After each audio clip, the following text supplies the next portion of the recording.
ದಾವಣಗೆರೆ ಜಿಲ್ಲೆಯ ಹರಿಹರ ತಾಲೂಕಿನ ರಾಜನಹಳ್ಳಿಯ ಶ್ರೀ ಮಹರ್ಷಿ ವಾಲ್ಮೀಕಿ ಗುರುಪೀಠದಲ್ಲಿ ಫೆಬ್ರವರಿ 8 ಹಾಗೂ 9 2 ದಿನಗಳ ಕಾಲ ಮಹರ್ಷಿ ವಾಲ್ಮೀಕಿ ಜಾತ್ರೆ 2025 ಹಮ್ಮಿಕೊಳ್ಳಲಾಗಿತ್ತು.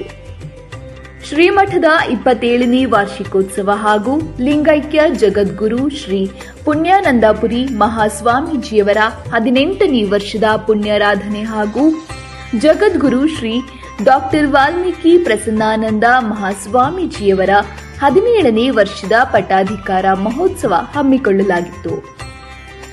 ಫೆಬ್ರವರಿ 8ರಂದು ಬೆಳಗ್ಗೆ ರಾಜನಹಳ್ಳಿ ಗ್ರಾಮದಿಂದ ಮಠದವರೆಗೆ ಶ್ರೀ ಮಹರ್ಷಿ ವಾಲ್ಮೀಕಿ ಭಾವಚಿತ್ರದ ಭವ್ಯ ಮೆರವಣಿಗೆ ನಡೆಯಿತು. ಬಳಿಕ ಜಗದ್ಗುರು ಡಾಕ್ಟರ್ ವಾಲ್ಮೀಕಿ ಪ್ರಸನ್ನಾನಂದ ಮಹಾಸ್ವಾಮಿಯವರ ದಿವ್ಯ ಸಾನ್ನಿಧ್ಯದಲ್ಲಿ ಮಹರ್ಷಿ ವಾಲ್ಮೀಕಿ ಧ್ವಜಾರೋಹಣ ನೆರವೇರಿತು. ಇದಾದ ಬಳಿಕ ಸರ್ವ ಧರ್ಮಗಳ ಸಾಮೂಹಿಕ ವಿವಾಹ ಮಹೋತ್ಸವ, ಕೃಷಿ ವಸ್ತು ಪ್ರದರ್ಶನ, ಉದ್ಯೋಗ ಮೇಳ, ಶ್ರೀ ಮಹರ್ಷಿ ವಾಲ್ಮೀಕಿ ಜೀವನಾಧಾರಿತ ಫಲಪುಷ್ಪ ಪ್ರದರ್ಶನ ಮೇಳ ಹಮ್ಮಿಕೊಳ್ಳಲಾಗಿತ್ತು. ಅಷ್ಟೇ ಅಲ್ಲದೆ ಮಹಿಳಾ ಗೋಷ್ಠಿ ನಡೆದಿದ್ದು, ಈ ಕಾರ್ಯಕ್ರಮದಲ್ಲಿ ವಿದ್ಯಾರ್ಥಿನಿಯರಿಗೆ ಪ್ರತಿಭಾ ಪುರಸ್ಕಾರ ಮಾಡಲಾಯಿತು. ಬಳಿಕ ನೌಕರರ ಗೋಷ್ಠಿ ಹಾಗೂ ಕಾರ್ಯಾಗಾರ ಹಮ್ಮಿಕೊಂಡಿದ್ದು, ಇದರಲ್ಲೂ ವಿದ್ಯಾರ್ಥಿಗಳಿಗೆ ಪ್ರತಿಭಾ ಪುರಸ್ಕಾರ ನೆರವೇರಿಸಲಾಯಿತು. ಬಳಿಕ ಸಂಘಟನಾ ಗೋಷ್ಠಿ ನಡೆಯಿತು.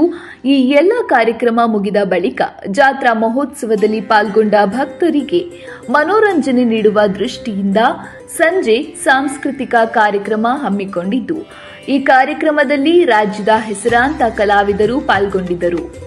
ಸಾಂಸ್ಕೃತಿಕ ಕಾರ್ಯಕ್ರಮ ಮುಗಿದ ಬಳಿಕ ನಾಟಕ ಪ್ರದರ್ಶನ ಹಮ್ಮಿಕೊಳ್ಳಲಾಗಿತ್ತು. ಫೆಬ್ರವರಿ 8ನೇ ತಾರೀಕು ರಾಜ್ಯದ ವಿವಿಧ ಭಾಗಗಳಿಂದ ಆಗಮಿಸಿದ ಮಠದ ಸದ್ಭಕ್ತರಿಗೆ ಉಪಹಾರ ಹಾಗೂ ಊಟದ ವ್ಯವಸ್ಥೆ ಕಲ್ಪಿಸಲಾಗಿತ್ತು.